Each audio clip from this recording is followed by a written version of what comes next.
Hi everybody, Tim Hughes here. I'm the CEO and co-founder of DLA Ignite.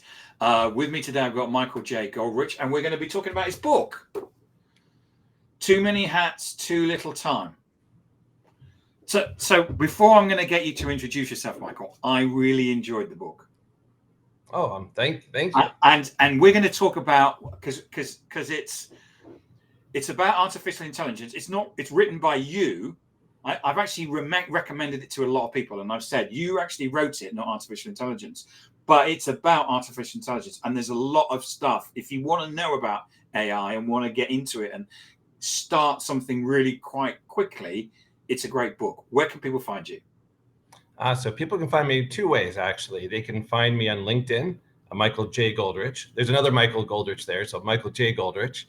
And then secondly, just go to my company website, vivanderadvisors.com. So easy find that. I'm the only Vivander advisors out there, so it's easy to find me. So the thing that I liked about it, you described this to me, and I'm kind of describing it. I want to describe it back to you, which is that here we're in this middle of this massive transformation. We're moving to AI, and we need to somehow get knowledge about it.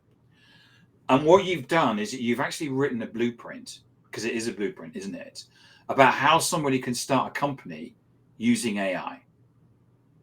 And you've put, and the interesting thing is you've described it. You've then you have all of the prompts. So I don't have to go out and create anything. And then you have all the answers. Yep. So if you want to start up and create something, a business from scratch, or if you're a scale up, you've got all of the prompts that you need. Now I'm going to shut up,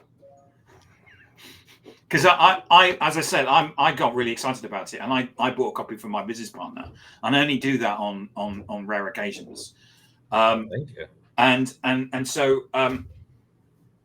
tell us about how you got into writing it, and why you wrote it, and the inspiration for it. Oh, definitely. So actually, I got into AI actually in 2019. I was just researching. I don't know. It maybe came through a feed, and it said you can auto create content, right, like your favorite author, like Shakespeare, or because I was an English major. So I said, oh, this is really cool. I want to find this tool that lets me do that. And it was a lot of programming.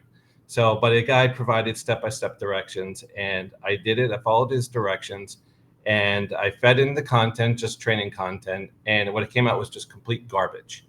And so I wrote to the O'Reilly conference, which was presenting in New York, and said, I want to present my results. This stuff is not ready for prime time.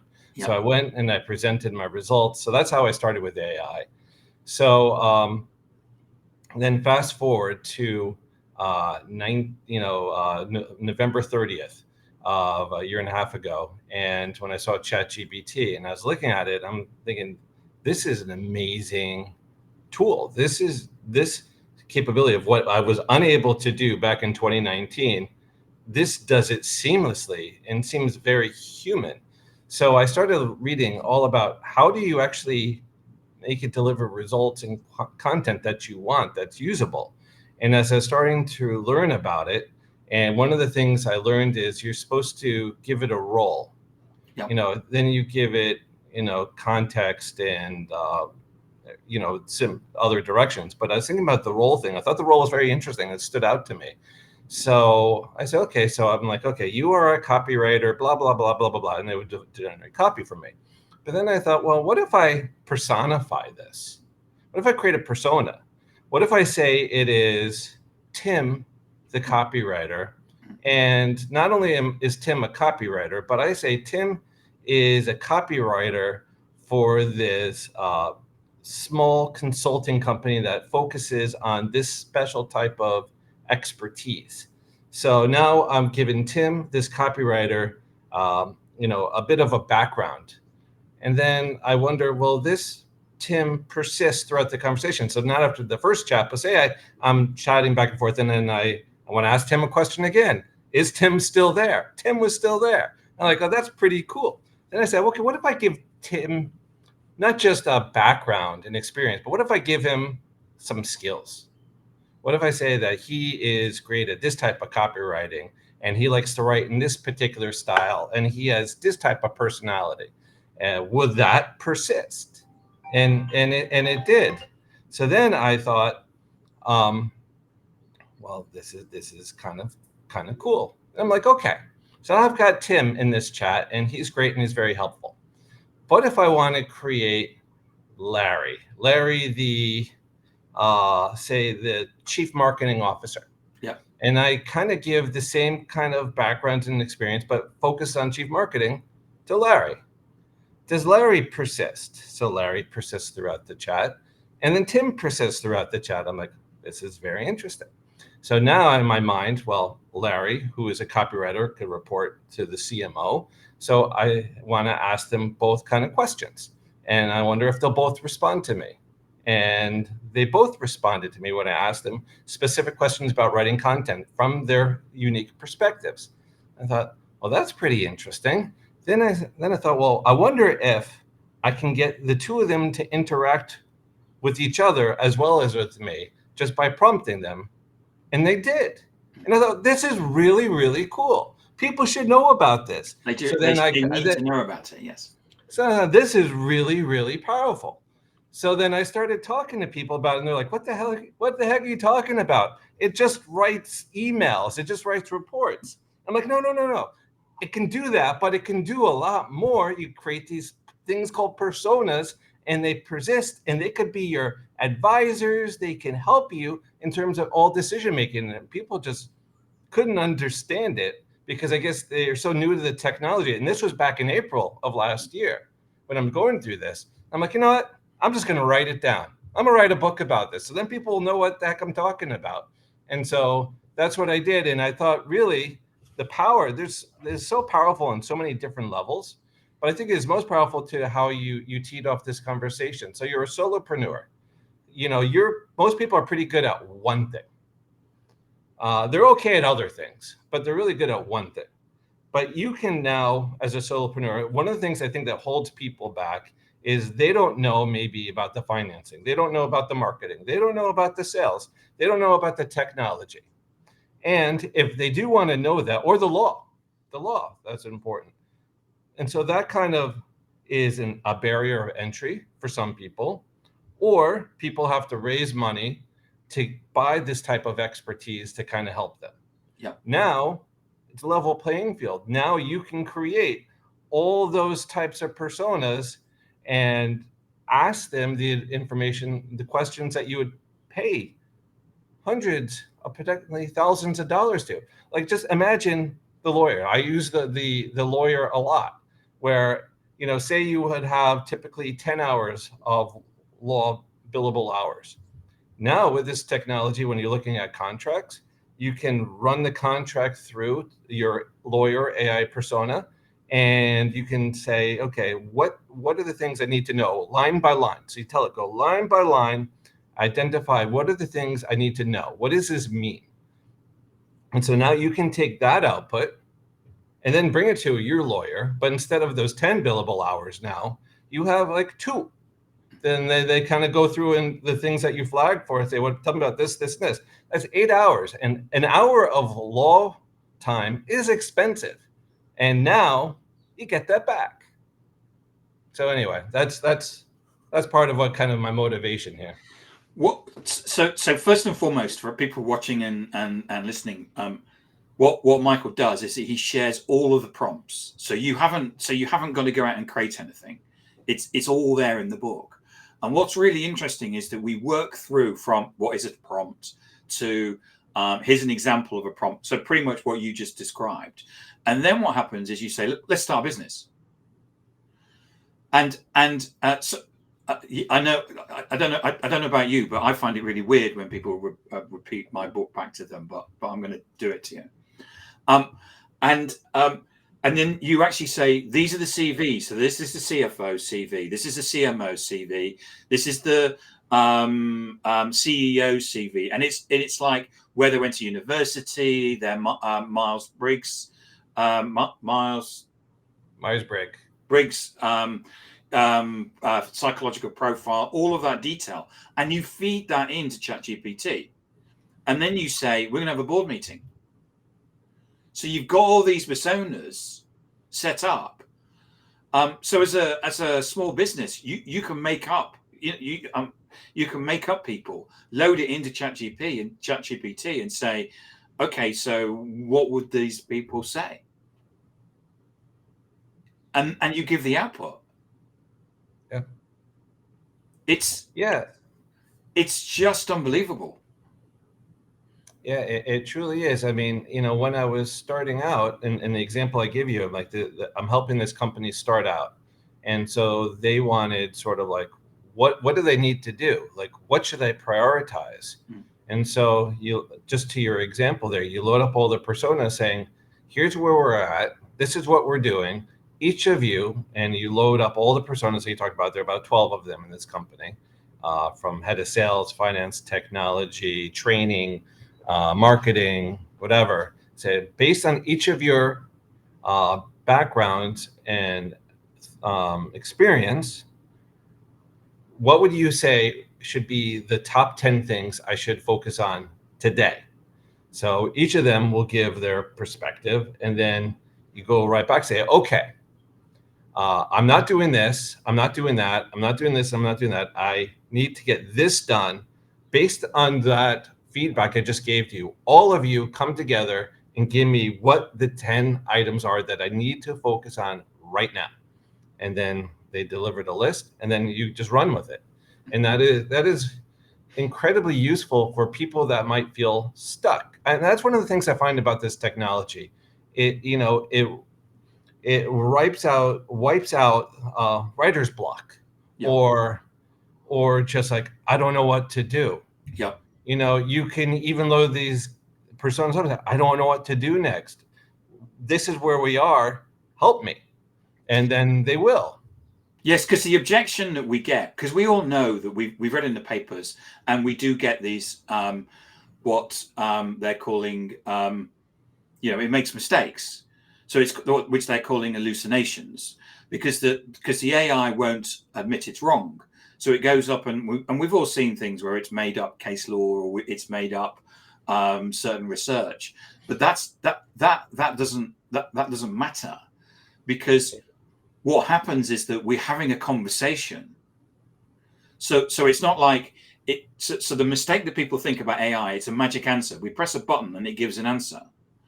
And actually what it does is we're having a conversation with it. And as you say, I've got it to organize a holiday. And it was like, my partner is she's allergic to horses. So one of the things that it came up with is, so on this day you'll go horse riding. And I basically redid the prompt and said, my partner is allergic to horses, so we can't go horse riding. And it just came back and said, this day you'll go cycling because your partner's allergic to horses. And you just have this backwards and forwards conversation. But as we call it the blank page conundrum, which is, this isn't about writing content. It's about putting something on the page that you can then change. Right. Exactly. So, no, and that's one of the things I find very powerful about this, that it really kind of helps facilitate those conversations. And one of the things is the gotcha with this. I mean, on the other side of the hallucinations is that, and part of the reasons why it hallucinates sometimes is that it wants to please you and give you an answer. So, and I find sometimes with these personas, they also want to please me indirectly, kind of deliver what it thinks I want. So what I've done is I've created an additional persona that basically challenges the other personas, just saying, you know what, take a contrary perspective on what they're saying. So this way, you just don't kind of get one focus where they're trying to tell you kind of like what you want to hear, or kind of like, because some ways when you create these personas or ask questions, they're kind of leading in some ways. Like you're kind of saying what you want, but they're just doing the work. So you need a way to challenge it. And one of the things I find really, and I alluded to this earlier, so with prompting. So in prompting, they say that the more skilled you are at your particular job, the prompting actually becomes less valuable. And because really what prompting is basically how to do your job. So like, I'm a marketer, I know my job. I don't need to know the prompts to do X, Y, and Z, but the prompts are really useful. I am not an SEO guy. So I need to create a page that has SEO. I'll take SEO. Those prompts are useful to me because not just because they're prompts per se, but I may not know all the things I should know about SEO, and the prompts there kind of facilitate that. So, but again, yes, in terms of your hallucination, you got to be wary, but also know that this technology aims to please you. So in the book, I talk about creating this contrary personality, a persona that just kind of challenges. In addition, I come up with these. You can load up all the personas, or you can just load up one. It depends on how you want to engage with it. But one of the things I found, particularly when I'm dealing with, like, say, the law remark that we talked about earlier, is I call like a trifecta. And what I like to do is load up 3 lawyers with different expertise and perspectives and seniority, and I'll load them up, and then I'll have them take a look at this terms and conditions or a contract and say, based on all of your expertise and background, take a look at that. So it's not necessarily a contrarian perspective, but it's coming from different viewpoints, because you really want it to always give you a different and unique viewpoint than your own, because that will really help you to come up with a comprehensive understanding of whatever it is. And then what I thought was interesting was that you wrote the book, and then you went to AI and said, pretend that you're an editor, and put the book through it. And so you've self-published without using an editor, and you put it, and so you've basically written a book without an editor, and it's on Amazon and you can buy it. Exactly. So, if that's not disruption, I don't know what is. No, exactly. I wanted to get it done. So in my mind, I wanted to get this thing published by November 30th. I want to get it done by the 1-year anniversary of ChatGPT. That was driving me. And so, and I'm, as I say, I'm an English major, so I like to write. So I'll write a lot, but sometimes I'll write too much, or it won't be exactly what I want to say. So what I did was, I'm like, you know what? I'm writing about personas. I should actually practice what I preach here. And so I created a number of different personas. And as I wrote a chapter, I'd have a copy editor persona come and say, kind of give me feedback on it. Then I'd have a proofreader persona come by and say, okay, well, you got to change this and that. And then I'd create a final like book publisher. The person that's actually responsible for publishing the book said, is this book ready to be published? What are the last sort of gotchas? So they're like, oh, well, you left out blah, blah, blah. So I would kind of have that cycle kind of going round and round as I go chapter to chapter. And so it allowed me to go through this pretty quickly. And really, there are only myself and one other person are the only ones that really read the book before it got published. Right. So I had someone help me format it. So yeah. I'm not a formatting person. Oh, did you try getting AI to do that? I didn't, because I wanted to get the deadline, and I probably could have. I'm sure I could have, but I thought, you know what? I just want to make sure this looks right. Yeah. So I guess there's a little bit of trust there, right? Okay. So I'm like, ignorance is not bliss. So I'm like, you know what? For that part, I'm gonna go trust it, because it has to be formatted for like the Kindle, then it has to be formatted for paperback, then it has to be formatted for hardcover, and then for this other, I'm like, you know what? I know I'm gonna screw that up. I'm just gonna outsource that. Michael, thank you so much for coming on and talking about your book, Too Many Hats, Too Little Time, Productivity Reimagined with AI Personas. As I said, I really enjoyed it. I mean, if you're out there and you're interested in AI and want to understand what it's about, get some idea about prompts, and it goes from 0 to 100 in a pace that's really good. And you'll come out knowing a lot about prompts and AI, certainly from a leadership perspective. from a leadership perspective, we all need to know and understand what it can do, so we can ask the right questions. But I certainly highly recommend the book for people to get. And you can get it on Amazon, can't you? Yes, you can. Where can people find you, Michael? People can find me on LinkedIn. They can find me on vivanderadvisors.com. Those are probably the two best places. And you can find the book on Amazon, Too Many Hats, Too Little Time. That's the one. There you Thanks, go. Michael. There you go. Thanks Thank for